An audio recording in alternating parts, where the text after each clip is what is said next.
नमस्कार मंडळी. तर आज आपण बनवणार आहोत बिर्याणी मसाला आणि हा ऑल इन वन बिर्याणी मसाला आहे. तुम्ही व्हेजिटेबल बिर्याणीला वापरू शकता, एग बिर्याणीला वापरू शकता, चिकन मटन बिर्याणीला यूज करू शकता आणि तुम्हाला म्हणजे जास्त इन्ग्रेडियंट देखील वापरण्याची गरज नाही. तुमच्याकडे घरामध्ये जे अवेलेबल आहेत तर त्यामधूनच तुम्ही हा मसाला बनवायचा आहे. तर इथे मी काय काय घेतलं तुमच्यासोबत शेअर करते. तर इथे मी 30 ग्रॅम जिरे घेतलेले आहे. तर 5 ग्रॅम मी इथे शहाजिरे घेतलेत. तर तुम्ही 35 ग्रॅम फक्त शहाजिरे घेतलेत तर अजून छान होईल आपला मसाला. आणि सोबतच इथे मी 10 ग्रॅम आहे तर ती बडीशेप घेतलेली आहे.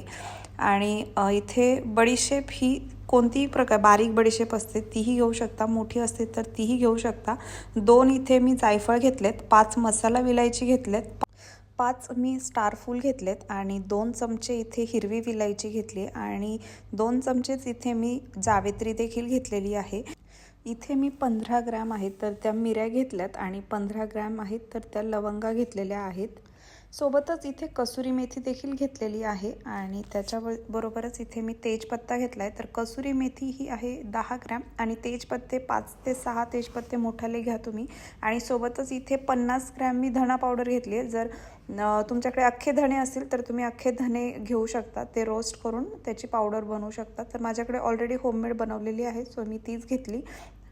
त्यानंतर आपले जे हे मसाले आहेत तर ते ड्राय रोस्ट करून घ्यायचेत छान आणि बारीक गॅसवरच करायचेत सो जेणेकरून ते जळणार नाहीत आणि त्याचा फ्लेवर कमी होणार नाही.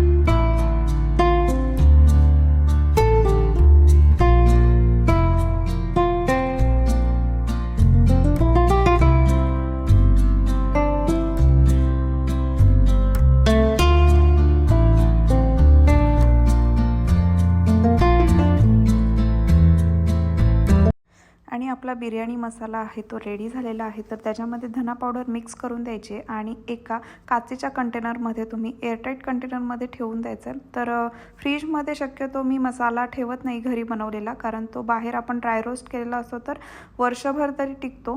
तर इथे मी फक्त नाव टाकून ठेवणार होते कारण माझ्याकडे असे बऱ्याच प्रकारचे वेगवेगळे मसाले आहेत, काही बाहेरून आणलेले आहेत सो त्यामुळे. तर तुम्हीही बनवून पहा आणि तुम्हाला आवडल्यावरती ही रेसिपी लाईक शेअर आणि कॉमेंट करायला विसरू नका.